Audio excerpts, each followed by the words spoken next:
नमस्कार मित्रांनो, जय महाराष्ट्र। निवडणुकीच्या धामधुमीत शिंदेंना अडचणीत आणण्याचा ठाकरेंचा प्लॅन, सुप्रीम कोर्टात मोठी मागणी करणार। बातमी जाणून घेण्यापूर्वी तुम्ही आपल्या चॅनलवर नवीन असाल तर आत्ताच व्हिडिओला लाईक, शेअर व सबस्क्राईब करा, जेणेकरून अशाच माहितीपूर्ण बातम्या तुमच्यापर्यंत सर्वात आधी पोहोचतील। महाराष्ट्रात स्थानिक स्वराज्य संस्थांच्या निवडणुकांच्या तयारीला वेग आला आहे। दिवाळीनंतर निवडणुकांची धामधूम सुरू होईल।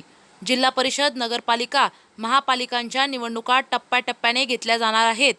पण या धामधुमीत सुप्रीम कोर्टातही सत्ता संघर्ष सुरू असणार आहे।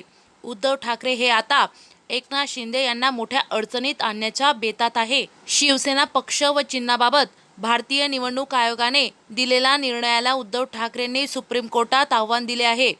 ठाकरेंच्या या याचिकेवर 12 नोव्हेंबरला सुनावणी होणार आहे। आगामी निवडणुकींच्या पार्श्वभूमीवर या सुनावणीला महत्त्व प्राप्त झाले आहे। त्यामुळे ठाकरे यांच्याकडून सध्या शिंदेंच्या शिवसेनेकडे असलेले पारंपरिक धनुष्यबाण हे चिन्ह गोठविण्यासाठी मागणी केली जाऊ शकते। याचिकेवर निकाल येईपर्यंत धनुष्यबाण हे चिन्ह गोठविले जावे अशी मागणी ठाकरेंकडून कोर्टात केली जाण्याची दाट शक्यता वर्तविली आहे। ठाकरेंनी ही मागणी केली तरी कोर्ट यावर काय निकाल देणार याबाबत उत्सुकता आहे। शिवसेनेत फूट पडल्यानंतर आयोगाने शिंदेची शिवसेनाच मूळ असल्याचा निर्णय देत धनुष्यबाण चिन्हही त्यांनाच पक्षाला बहाल केलं। तरी येत्या निवडणुकीत ठाकरे हे शिंदेंना नक्कीच अडचणीत आणणार।